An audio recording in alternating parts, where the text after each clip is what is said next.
Hello, we're in the Toyota Solutions studio, and joining me now is Michele Pineault. She's an activist. She's raising awareness around the issue of missing and murdered Indigenous women in Canada. Michele, thank you for being with us. My pleasure. So since 1980, as many as 4,000 Canadian Indigenous women have been murdered or gone missing. Why are these cases, these tragic cases, overlooked? Because we're considered throwaways. People just didn't care to look. Their stories aren't valued. Their lives weren't valued, and it still continues today. We have mothers, one mother in particular that I know of, her story is so sad. Her daughter is missing, and she lives in Winnipeg, Canada, and she actually goes through dumpsters looking for her daughter. Again, in Winnipeg, Canada, they have an organization called Drag the Red. It's the river, and they drag the Red River looking for bodies of Indigenous women. It's so hard to hear that things like that are happening. Why is it important for you to be a part of Women in the World this year?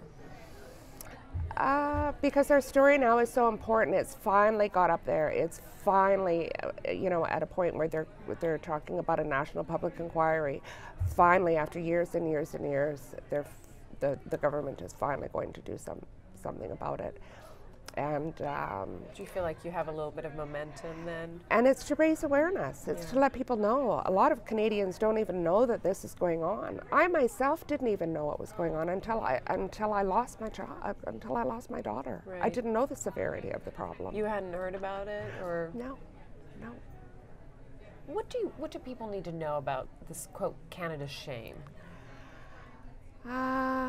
That all women are the same. My daughter was a beautiful, beautiful young woman. She won academic award in grade 4 or 5, 6, and 7. She was smart, she was intelligent. She just made the wrong choice. And as all the women were loved, they were mothers, they were sisters, they were aunts. Somebody out there loved them, because of the color of their skin, and it's a sad state of affairs that we live in this world. That everyone's at war, even if it's a little war. I have my own war. I'm sure you have your own war.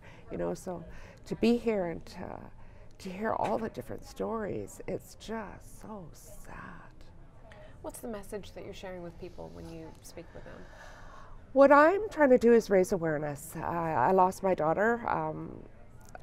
If I can help save a young girl's life so that my daughter's death is not in vain, if I can help save a mother from having to go what I went through, because not only did I lose my daughter, I went so long without even knowing that they had remains of my daughter. They were returned to me after 11 and a half years. Oh my daughter's remains were in a storage locker at the coroner's office. I was informed years and years later, after the trial, after everything was all over, that they called me in and let me know that they had remains that I didn't even know existed. So they can't hurt me any more than I've already been hurt. But if I can help another mother from going through what I went through, to make sure, maybe the policies are changed through the coroners. There's a liaison that makes sure that, this doesn't happen. If I can prevent that, then. I'm so impressed by your strength and your willingness to share your message when I can see that it's still hurtful for you.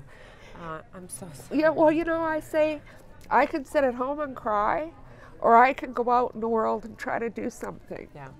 That where you draw your strength from? Yes. The need to be out and share the yes, message. that. And I have a grandson who's 20. That's my daughter's baby. Well, he's my baby now.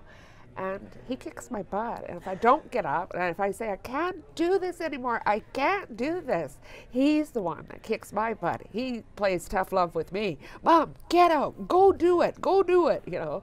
So and when I do, he's always telling me how proud he is of me. So he gives me strength. He's kept me going all these years. Thank you so much, Michele, for sharing your story with us. Thank you.